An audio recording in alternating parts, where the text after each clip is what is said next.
j'espère que vous allez bien. Moi, par la grâce de Dieu, je vais bien. Avant de commencer à vous raconter cette belle histoire qui arrive là, il faut d'abord que je vous dise que j'ai souffert pour faire la vidéo là. J'ai souffert. J'ai tourné dans toute la maison, dans tous les balcons pour essayer de trouver un endroit plus calme pour vous raconter cette histoire. Mais j'ai pas pu trouver. Bon, je me suis dit, Léo, calme-toi. Finalement, tu vas raconter cette histoire, même s'il y a des gamins. Je suis dans un quartier, il y a tellement de gamins qui font du bazar. Mais les gamins sont les gamins. Donc aujourd'hui, on se retrouve pour une nouvelle histoire. J'espère que ça vous a manqué. Donc, l'histoire en fait, c'est quoi? Ne pas laisser la bouche. Je vais vous expliquer. Donc, on devait effectuer un voyage pour le village. Oui, j'aime mon village. Et je vous invite également à aimer vos villages. Parce que c'est là-bas, ce sont nos racines en fait. Hein? Donc, on devait partir au village avec mes cousines et tout. Mais parmi elles, il y a une qui avait dit, quand elle était en ville, qu'elle n'allait plus jamais mettre les pieds au village. Parce qu'elle avait des antécédents avec l'un de nos oncles. Donc, elle avait juré, je ne jure plus jamais, je ne mettrai pied dans ce village-là et tout. Voilà.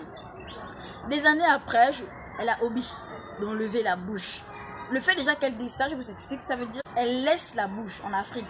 Plus précisément au Gabon. Voilà, donc quand tu dis ça, voilà, tu laisses la bouche que tu n'iras plus. Voilà. Puis arrive le moment où on doit se rendre au village pour une cérémonie. Voilà, je crois que c'était un retrait de deuil, quelque chose comme ça. Donc il fallait que nous tous on descende. Donc quand on arrive, donc au niveau du bout du village et tout, à cette période-là, nos grands-parents, voilà, ils enterraient les gens au bout du village en fait. Ils n'enterraient pas les gens dans le village, c'est au bout, un peu reculé. Donc c'est à l'entrée du village, je ne sais pas si vous voyez. Donc on arrive à cet endroit-là. Le véhicule qui n'avait aucun problème a commencé à, à se bloquer.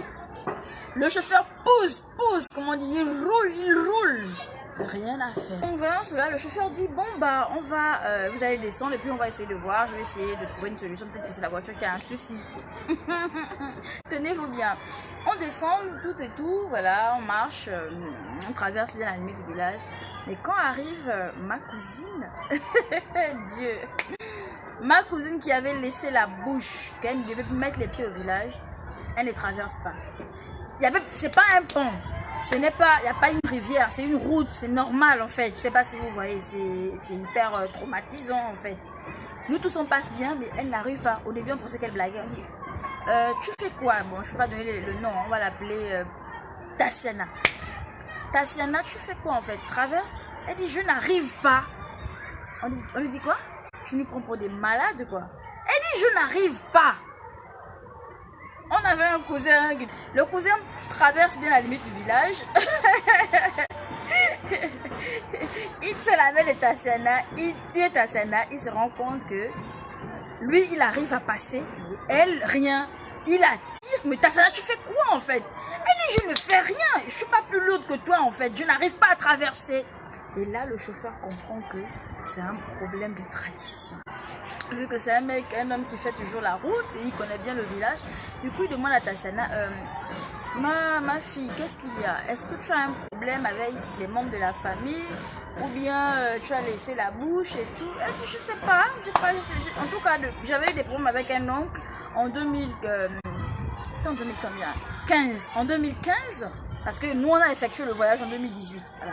Donc j'ai eu des problèmes avec un oncle en 2015. J'avais décidé de ne plus jamais mettre les pieds au village. Et comme les années sont passées, je pensais que voilà, ça n'allait rien faire. Le monsieur dit, mais voilà, ma fille, je ne sais pas, on appelle ça laisser la bouche. Est-ce que tu as enlevé la bouche? Elle dit, non, je n'ai pas enlevé. Bon, maintenant que je suis là, j'enlève.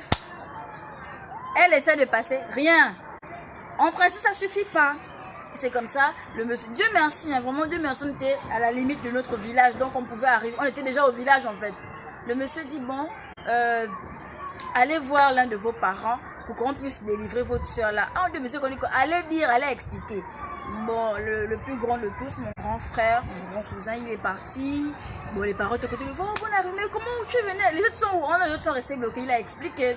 Oh, et Dieu merci, l'oncle était encore en vie, oh, je vous assure, il était là et tout. Ils ont pris, notre grand-mère a pris le pilon avec les feuilles qu'elle avait cueillies à la maison. Elle s'est rendue avec mon grand frère et tout, et notre grand-oncle. Ils sont venus nous retrouver à la limite du village. On était tous contents de la voir. C'était émouvant, hein, franchement. Et puis ma mamie, elle adorait pleurer, donc elle a commencé à pleurer. Puis elle a rejoint ma cousine là de l'autre côté et tout avec l'oncle. Donc elle a pris le pilon, elle a pris les feuilles, elle a déposé les feuilles au sol et elle pilait. Et elle parlait en langue en disant qu'aujourd'hui, l'enfant vient enlever la bouche et tout. Après, dire ce qu'ils avaient eu à dire. Il fallait qu'on crache et tout. Les deux, je pense que ce sont les deux qui crachent. Là où on a pilé la feuille en question, le mélange des feuilles. On prend les feuilles en question, on frotte ça au niveau des pieds, au niveau de la poitrine. Là, je crois que c'est au niveau du front. Je vous assure que non, c'est trop fort. Je me dis, ne jouons pas avec les traditions, je jure. Surtout qu'on est africain. Après ça, ma cousine est passée. Le véhicule aussi est passé. J'ai dit que oui, Seigneur. Donc faisons attention à ce que l'on dit. Je pense même que c'est biblique. Hein. On doit tourner l'autre langue 7 fois avant de parler. La langue là, ce qui sort de la bouche là, ça bénit tout comme ça détruit en fait. Est-ce que vous voyez? Vous pensez que vous condamnez les autres, mais au finish, c'est vous que vous condamnez. Donc c'est l'histoire que je voulais vous raconter aujourd'hui. J'espère que vous allez aimer. Likez, partagez, abonnez-vous. Voyez la petite cloche là? Voilà. Merci. À bientôt pour une nouvelle histoire. C'était Léo Moussimba.